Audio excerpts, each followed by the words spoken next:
Hi folks, this is the Kimberley and I'm standing on top of the King Leopold Ranges. Back in the 1800s, this was the last great bastion to European exploration. Today, it is the gateway to a wilderness. North of here, there is adventure aplenty. Water holes, untouched fishing, absolutely magnificent gorges. This is the Kimberley.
Northern Australia has some of the greatest prehistoric rock art in the world.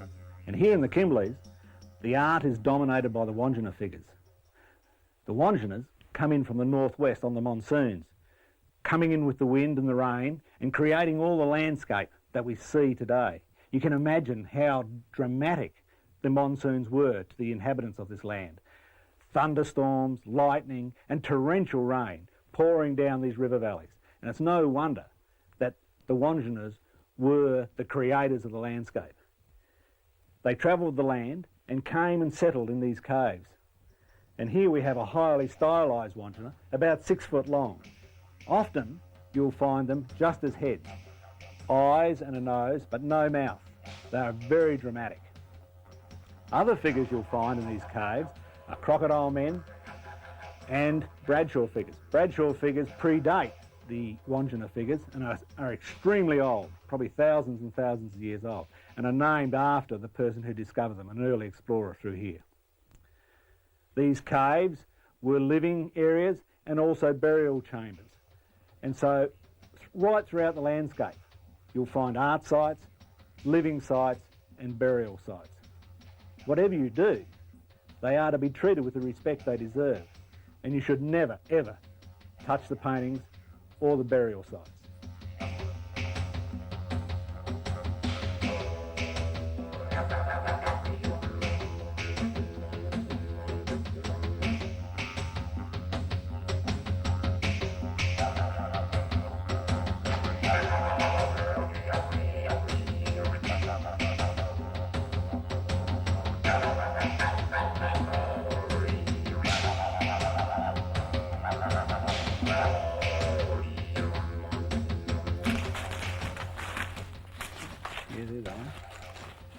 You can see the more modern art has been overpainting the Bradshaw figures.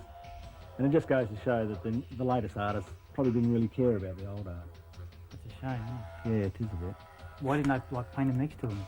Why paint them in the same spot? I guess it's just sort of, there are art sites that are special art sites and they're sacred, and there are art sites that were just like blackboards, and they painted it and then they painted over the top of them. So it just depends on the significance of the site. Just ancient graffiti, I suppose. Well, some sites are, I'm pretty sure.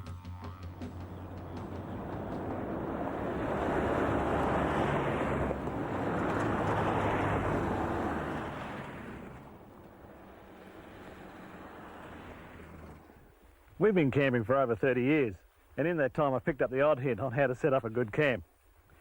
You need plenty of shady trees so you're out of the heat of the sun, water close by for washing and drinking, and a nice flat area to set your campfire up on and your tent or your swag.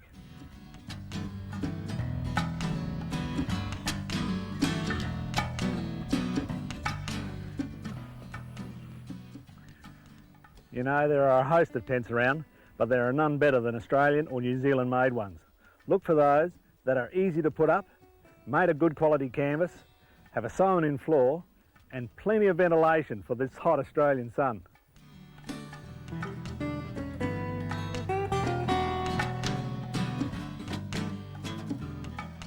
Up here in the Kimberley or in Outback Australia, there's no better way to enjoy a night's sleep than out under the stars. And you can do that in comfort in a swag. Now the traditional type swag is nothing more than a piece of canvas with your sleeping gear wrapped up in it. But these days you can get some fancy ones with inbuilt fly screens and zips. Whichever way you go about it, it's a fabulous way to enjoy a night's sleep. When you're setting up a camp, there's a few things you should do. Sight the fire so that you're not going to burn the scrub down. Make sure any combustible material is out of the way. Dig a trench and put your fire grate over it. If there is an existing fireplace, use it. You don't want fireplaces spread all over the place. That's beautiful.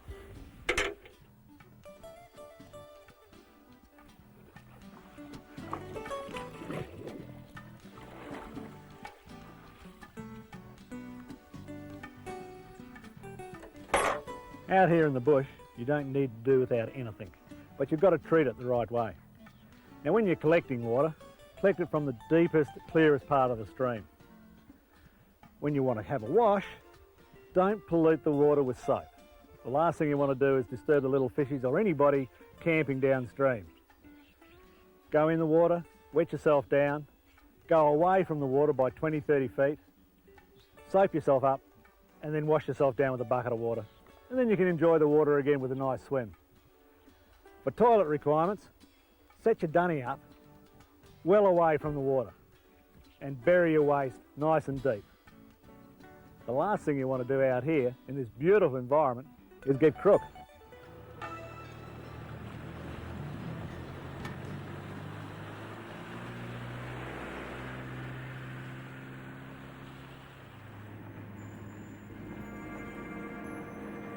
We're on our way into Jack's Hole in Durack River Homestead, about 170 k's along the Gibb River Road from Kununurra. You can camp out here or be accommodated in the local homestead, whichever way. It's a nice way to go. If you're feeling pretty energetic, you can walk down the river, rock hopping most of the way, to view a small gallery of Aboriginal rock art.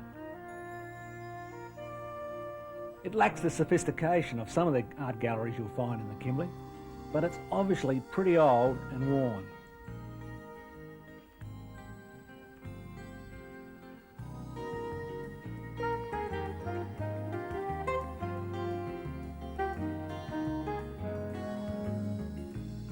Here at Jack's Hole, you can try your luck fishing or paddling a canoe, which is one of our favourite pastimes. We'd always recommend you take a canoe or a small boat when you travel up north. If you haven't got one, you can always hire one here at Jack's Hole.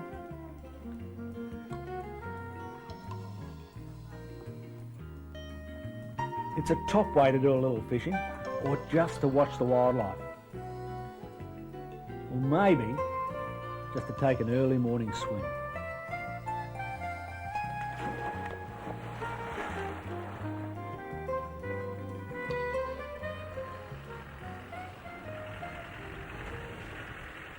We're not about to teach you four-wheel driving in this video, but it's essential before you come into areas like this that you have some knowledge and skill. Water crossings, for example, are just one of the hazards that you can come across each and every day you're up here in the Kimberley. Remember, vehicle preparation, and when you get into hard going, take it nice and easy. Slow and steady is the key.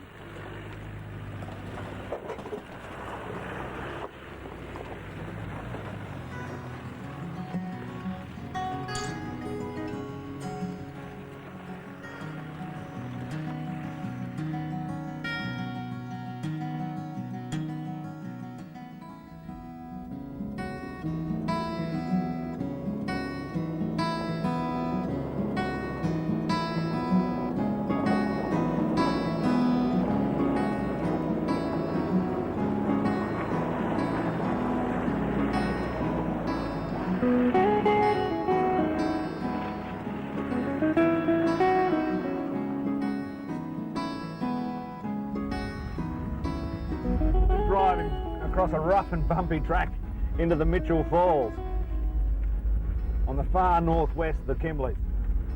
It's a very unique area of the state. It's clothed in much of this Liverstonia palms. And you know you're on the plateau because that's where the palms are. Mammal-wise too, there's plenty of animals around here that are found nowhere else in the state. And in fact, this area is the only region in the state that has its full complement of mammals and birds. It's a fabulous place. And around any water you'll find brolgas and cranes, herons, birds of prey always up, circling, and lots of bush birds. The plateau itself is deeply incised sandstone where you get these really deep gorges, and that's where the Mitchell Falls has been eroded through. And in places there's been rich deposits of bauxite found, but they haven't been mined yet. One day, hopefully, some of this area will be National Park. It certainly deserves it.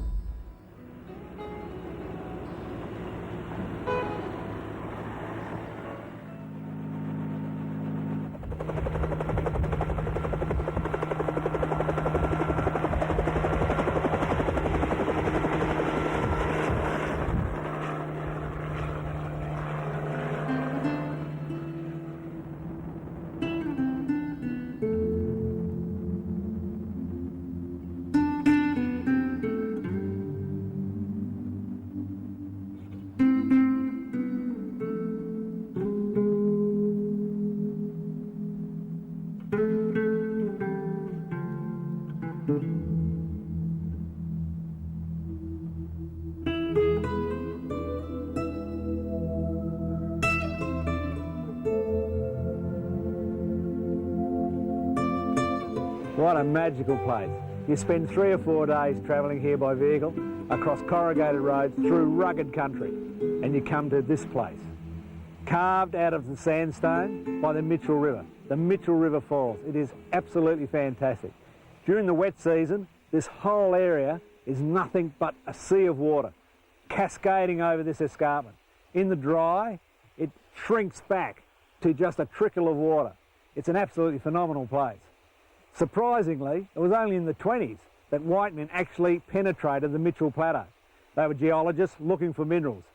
And today, the results of those explorations are the small maze of tracks that cut across the escarpment country. Modern day adventurers can use them to get into places like this, to really experience a pristine wilderness.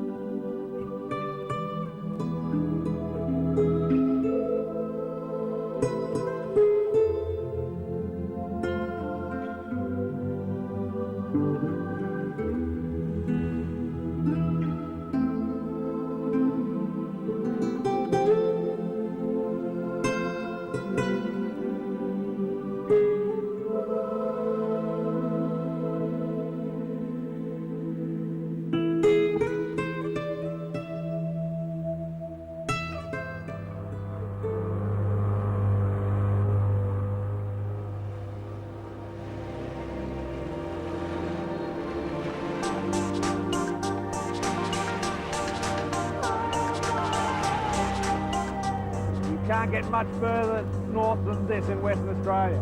We're north of Columbaroo on the rugged Kimberley coast. Islands dotted offshore, rugged headlands, magnificent stuff.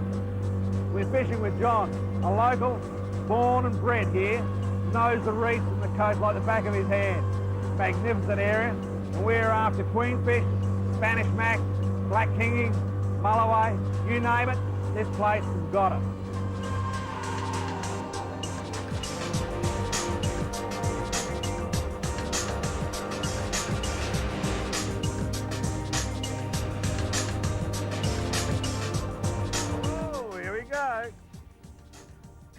Don't know what we've got here. Spanish mackerel or trevally. Spanish mackerel or trevally, you reckon, John? Yeah. He certainly hasn't given in at this stage. Yeah, well, he's still there. He's still there. Just saw the tip of the tail. We'll have to bring her on the other side. There he is, yeah, Spanish. Spanish mackerel, oh, he's a bloody big one. Nice one. Yeah, it's just nice. Hey, we got a gaff? No, we haven't. I don't know. Ah, he's gone under the boat. Yeah, he's all right. Let it play around. You'll get tired. Ah, You'll get tired. Oh, we'll put her on this side, eh? You got a gaff there? Should You be got a it? gaff there. That gaff there. In your foot. On your side. get him in gaff. On the other side. Get him in gaff. Get a gaff. There, that wood there, that wood. That's the one. The homemade gaff.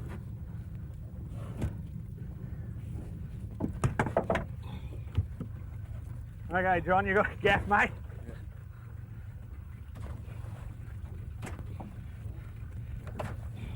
Yes. Look at that. Now that is a fish. That is a fish. Yeehaw! My, that is the biggest fish Ronnie has caught. Oh, dear, it wrecks each heart out, buddy.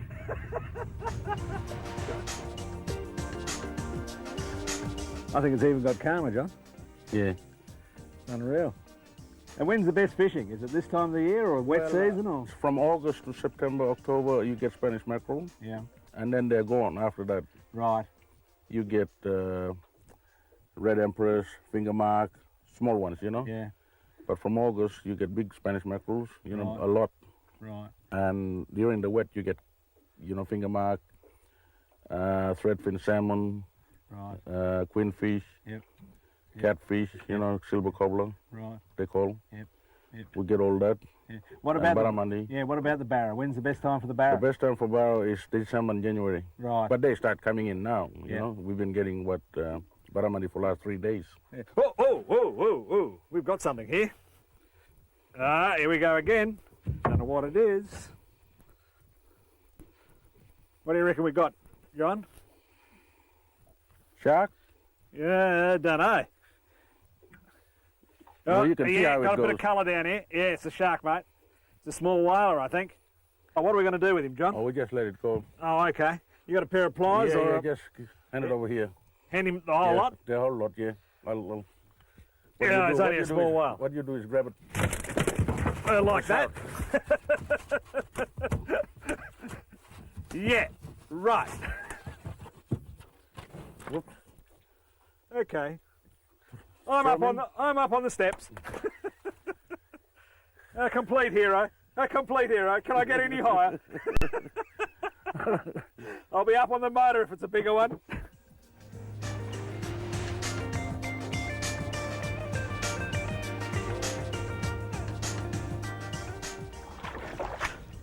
Well, ladies and gents, if that's fishing in northwestern Australia, that's got me. This is destined for the pan. Can you imagine the stakes of this? Beautiful. Well, this is all a little new to me, folks, but Spanish mac cutlets are delightful. We're going to cook this in a hot pan after we've cut it about an inch thick cutlets.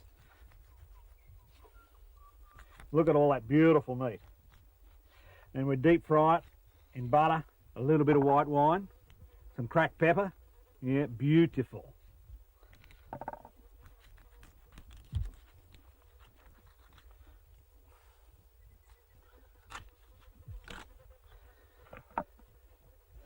Look at that beautiful flesh. Just another cutlet.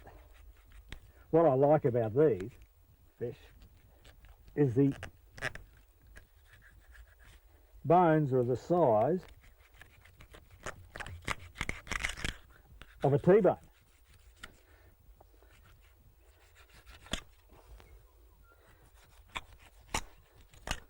Look at that. Beautiful.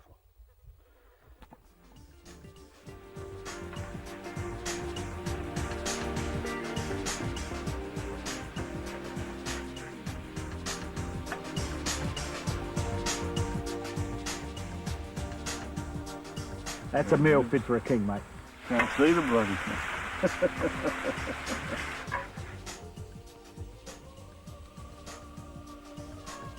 Well, that is sweet. Nectar of the gods. You couldn't get any better in the best restaurant in Sydney or Melbourne. And this is in the scrub in the middle of the Kimberley. Beautiful.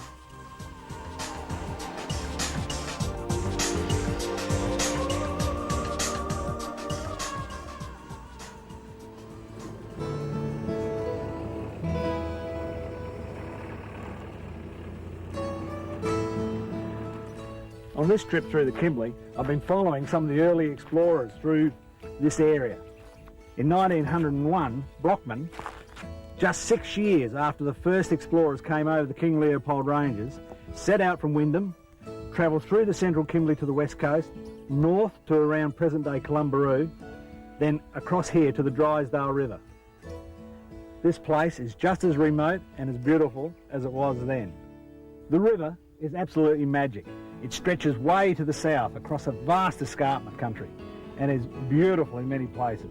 It's extremely remote and there's only a few mining tracks that actually come up to the escarpment. In those days, Brockman was leading a group of about 20 horses and other surveyors through here.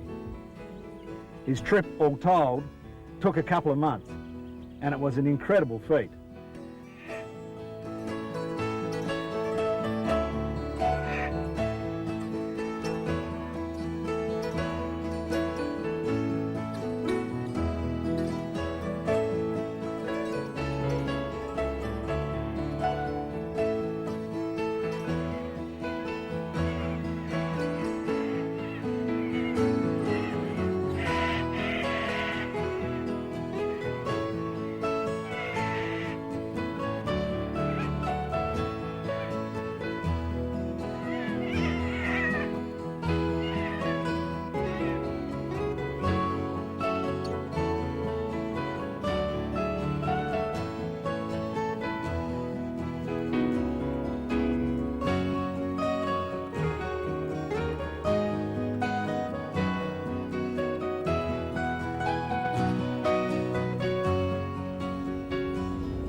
When Frank Hand became the first white man north of the Leopold and blazed his way north in 1898 to a peak he called Mount Elizabeth, he commented on the great country he had found. Brockman, the next European on the scene in 1901, waxed lyrically about the excellent pastoral country he had discovered. But it was to be another 40 years before anyone took up the challenge. That man was Frank Lacey, Peter Lacey's father. And Peter was just a babe in arms when Frank became the first person to drive a truck north of Mount House Homestead. That terror trip took a couple of weeks to reach the Gibb River and another 5 days for the last 30-odd kilometres. It's a far cry from today's good dirt roads when you curse if the trip from Derby to the homestead takes more than 8 hours. Situated on the banks of the Han River, the house that Frank and his wife Teresa built still stands. What sort of timber mainly used? Mainly cypress pine, but there are some messmate in there too, which is okay under cover, providing the white ants don't get to it. Does the cypress survive the white ants? Yeah, you'll see here where the white ants have eaten the sap. Yep. They won't touch the heart. It's a little dilapidated these days, as no one lives here, but it was built from local stone, timber and ant-bed cement. Today, Frank's son Peter, with his wife Pat, runs the vast property that is Mount Elizabeth. So when did you build this place?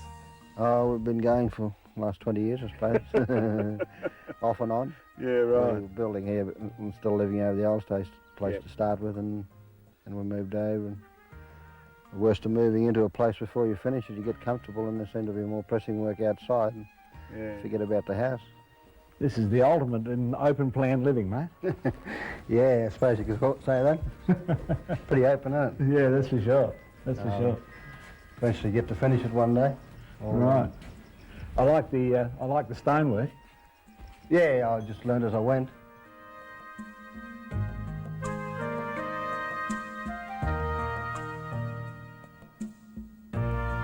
how many acres have you got here? That's 750,000. How big's that north to south, east to west sort of thing in kilometres? Oh, gee, I don't know. You'd go about 80 k's each way. Right. It's a awkward sort of shaped block though, it's not just a square block. For travellers willing to get off the beaten track, Mount Elizabeth Station will give them an experience like no other. If that's not enough, Peter, who is custodian of the Aboriginal art sites in the area, will take you to some of the best artworks in the Kimberley. From the station, you can join a tour or drive yourself to the coast across country that is still wilderness. Cattle are still the mainstay of this working property though, and while there may be fences and four-wheel drives and modern communication, much of the work is still done in the old way, on horseback. So how many cattle would you run? We've got about 3,000 head Yeah. wandering around. And that's the main source of income? Yes, at the moment it is. In recent years we've introduced Brahmins. I'm trying to get that Brahmin content into the Shorthorn Yeah. Yeah, boy. to try and tap in on the live market, live shipment into Asia. This is a land of plenty. Even at the height of the dry, the rivers and streams still trickle with water. These oases are alive to the sound of birds, the splash of fish and the scurry of lizards.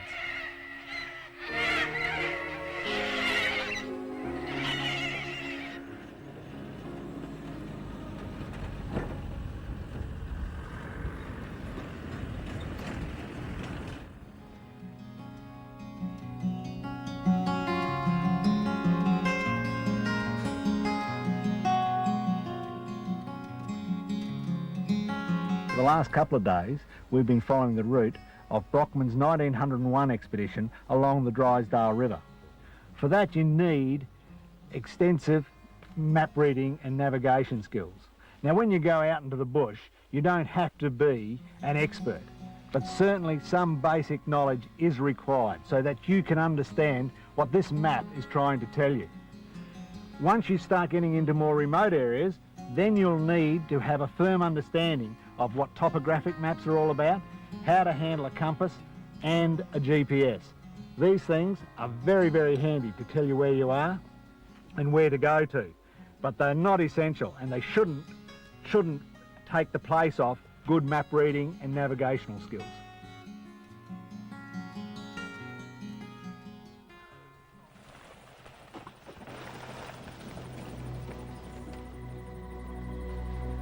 This is Barnett River Gorge, typical of the gorges in the central Kimberley. We're just a couple of 100 metres off the Gibb River Road, which cuts through the heart of the Kimberley Ranges. It's magnificent country, and this is typical of the tranquil places that you can find just off the road. There's a host of wildlife around here too. Bush birds, herons, ducks, water monitors, goannas, and just across the river, a noisy group of fruit bats. There's a couple of different species of fruit bats. These are red-collared fruit bats, and sometimes you'll find them in thousands nesting in the paper barks alongside the rivers in northern Australia. This is only a small group, but even so, they're still pretty noisy and raucous. Arguments, all those sorts of things happening in the colony. Later on, as evening comes on, they'll fly 10 or 15 kilometres to find fresh fruit and blossom to feed on, before retiring to their favourite spot just before sunup.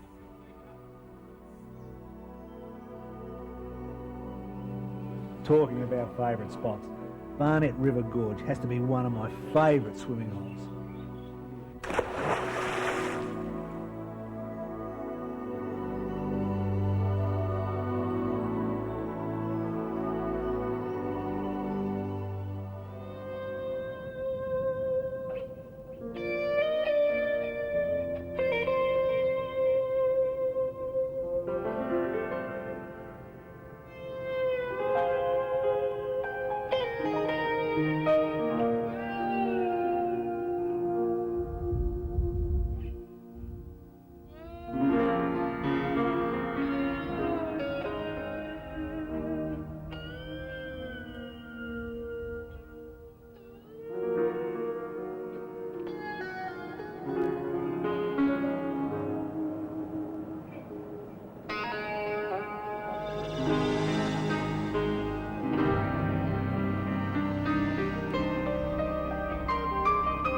This is Bell Gorge, where Bell Creek slices its way through the Isidel Range.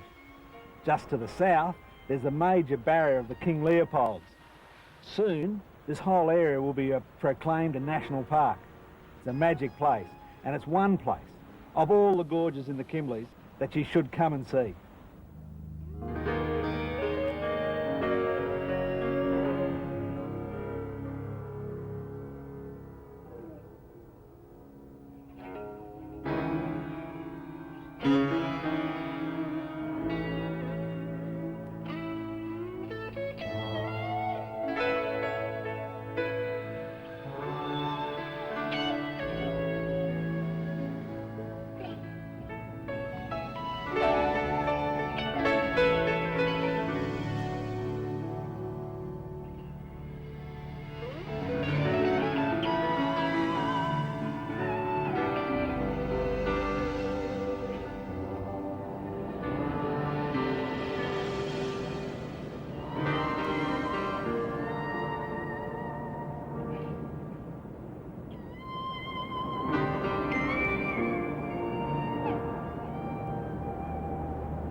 Another 1,000 kilometres of fuel into the Discovery. You know, it's interesting, but an awful lot of people run out of fuel out here. They're just not used to the distances between fuel outlets. So always play it safe and fuel up when you've got the chance.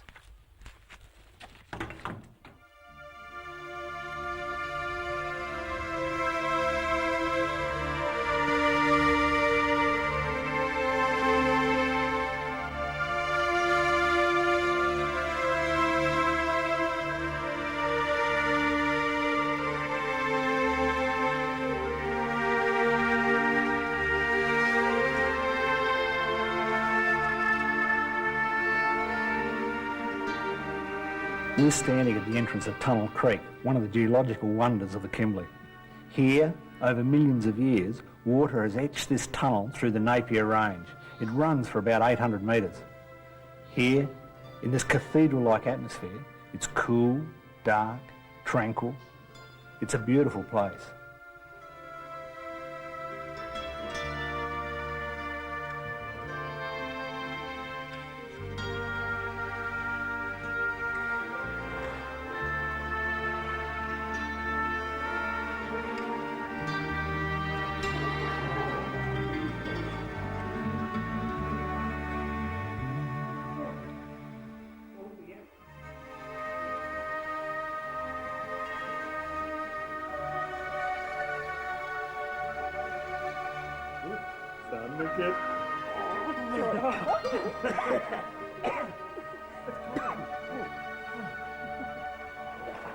Here we are, we're getting into the centre part of the cave at the moment, and the roof's caved in, and you can get to the top of the range up here.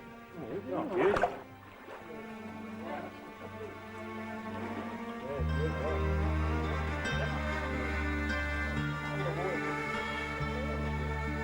Tunnel Creek was in 1897 the scene of the last and final act of Pigeon, outlaw, or Jundamara, freedom fighter. He was an Aboriginal of the Bunnabar tribe, and he used this place as a hideout in his 4-year battle against the white invaders.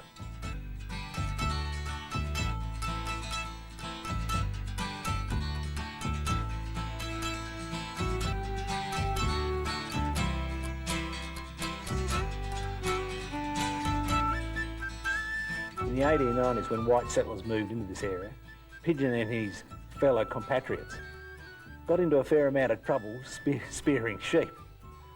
He ended up a black tracker working with the police, but in a surprising about-face, he killed the constable who was in charge of the patrol and led the sheep stealers on a foray that lasted 4 years. His ability to elude capture was amazing, and it was part of the legend of Pigeon. He would turn up at Fitzroy Crossing, pinch the policemen's horses, and then vanish into the mountains And for years, nobody knew where he went to. It was to this place. And it was when white men discovered this place that his time began to run out. Fast mounted police patrols are out searching this country for him, and they were closing the net around him. There was police patrols at each end of this cave system. And as the police net tightened around him, he still fought them and attacked them and even laid siege to one of the sheep stations nearby. It was on the cliffs above, just a couple of 100 metres from this cave of bats, that he finally met his end.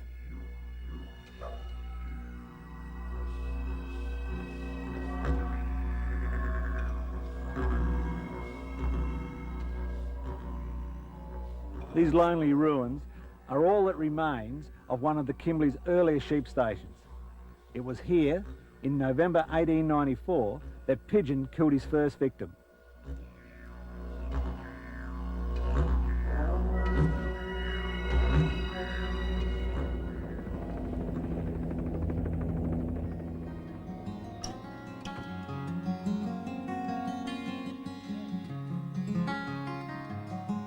When you travel in the Kimberley, you'll come across some delightful gorges and waterholes just beckoning you for a swim.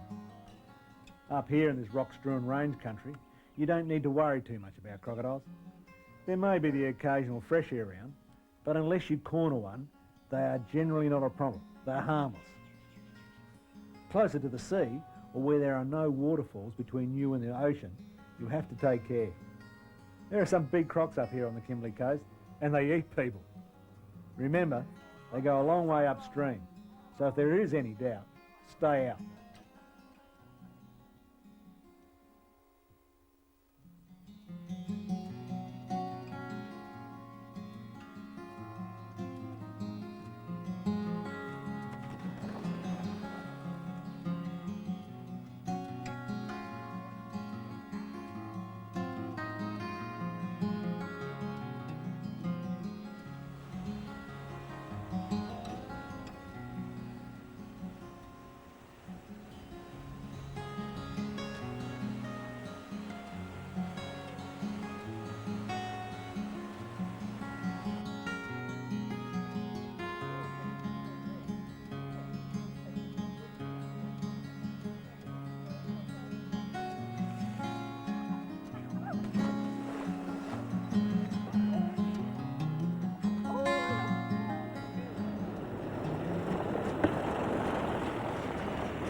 Communications play an important part wherever you are in the scrub. And in the Outback, there's a couple of forms that you need to know about. We've been using UHF for inter-vehicle communication, and it's a great way to keep in touch with your friends, talk to them, tell them about cattle on the road, there's a gate up ahead, an oncoming vehicle or whatever. We've also had HF communications for long distance. Now, Peter Greenham from Just Communications is an expert in this field. So what do we use, Pete? Well, with the HF radio has been used, well, basically for a threefold use on this particular trip. One has been long distance car to car, but mainly to use the Telstra service to make phone calls back to home, which we've made a few on this trip, that's for sure. And through the Telstra service, with the direct dial or through the operator, we can call back and make telephone calls from anywhere. And of course, we've also got it for safety purposes through the Royal Flying Doctor Service. We've used Derby for phone calls as well. But they will also provide, emergency services and so forth. But it gives us basically Australia-wide communication anytime we want it. And let's face it, out here on this trip, Ron, we've been, 300 or 400 k away from the nearest telephone or help, and that's the only link to the outside world we've got. Yeah, that's right. And it is really important. I mean, it is the best safety net you can have, a HF radio. Recovery gear is good, great cars are good, but in the end, if you want something, the HF radio will get you out of trouble.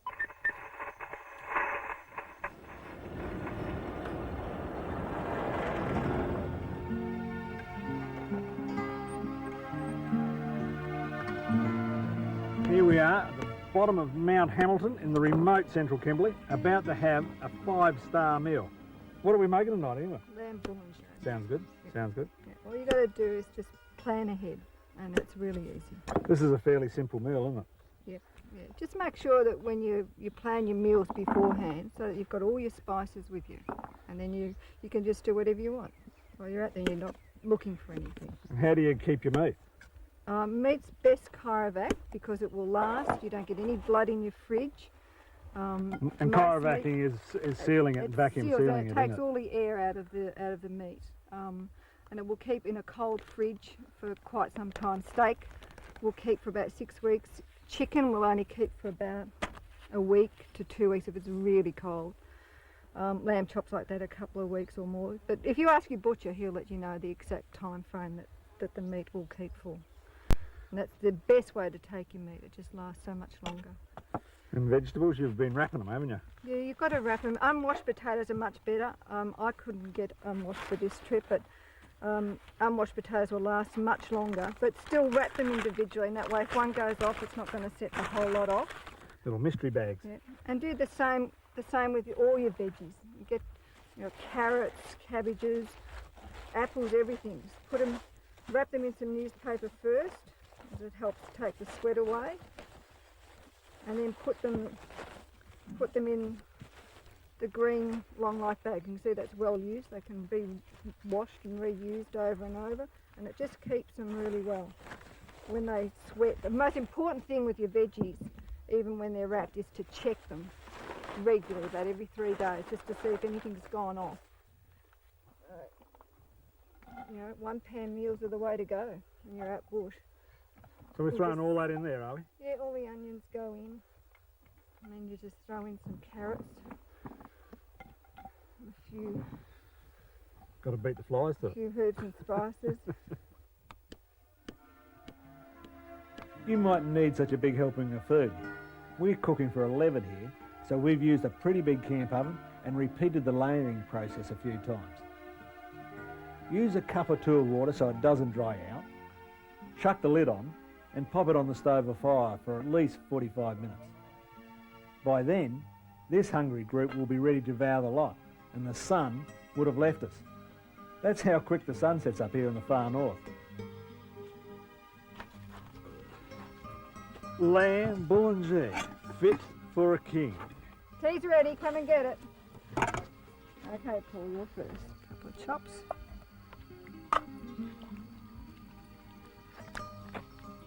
Somewhere. Oh, beauty. 2 chops. Yep.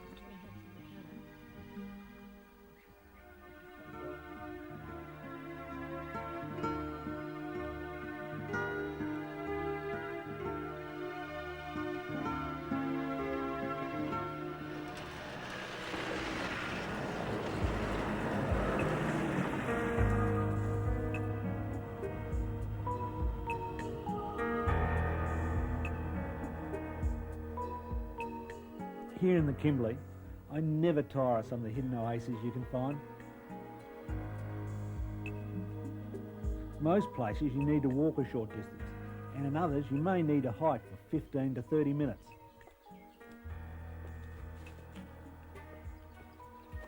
Take it easy and travel in the cool part of the day, early morning and late evening. Forget the middle part of the day when it's red hot.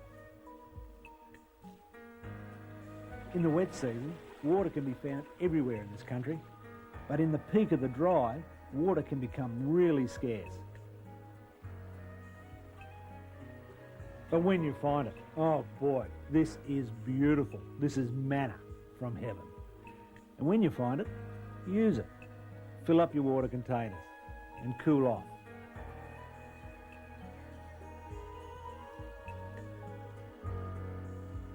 Trickling water like this is a godsend out here in this dry country. Out here when it's 40 degrees in the shade, you really do appreciate cool running water.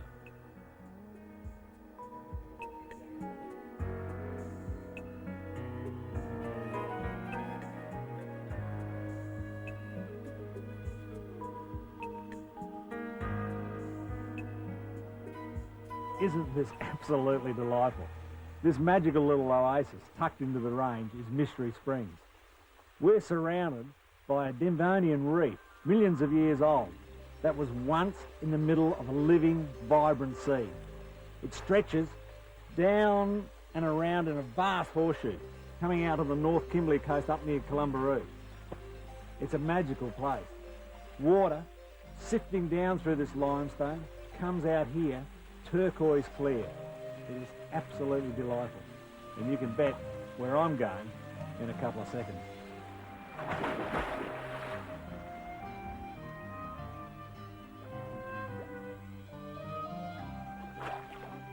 Whoa!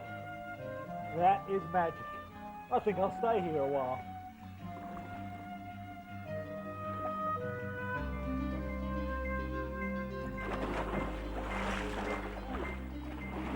Places like this just invite you to lay back, relax, and take it easy. Some of the pools are cool and clear.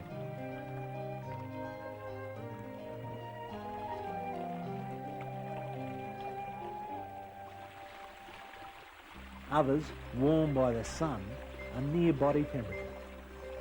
How is that for living?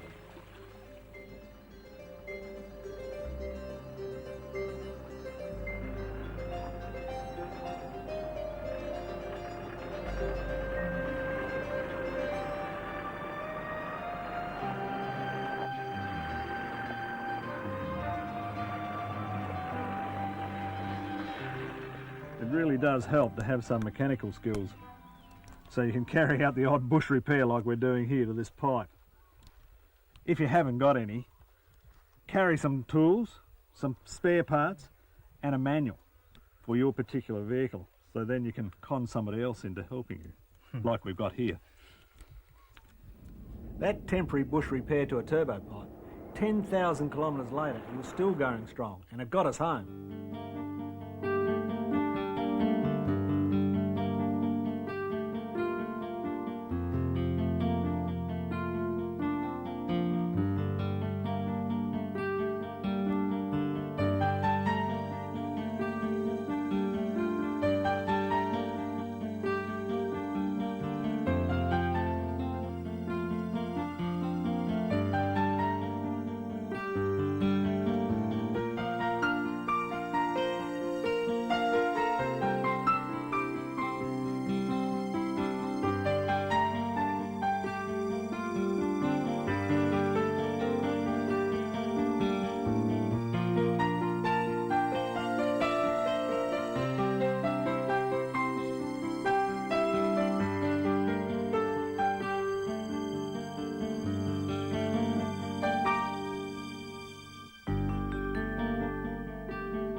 For the last 3 weeks, we've been following in the footsteps of some of the Kimberley's earliest explorers, Brockman and Hand. We're at the camp 14 of Han near Gladstone Lake in the central Kimberley. It's a very remote place. It was back then and it is still today. It's a beautiful place, live with birds, and you can see why Han camped here back 100 years ago. There's green grass, plenty of feed for his 40-odd horses. It's a fabulous place. We're camping here tonight as well.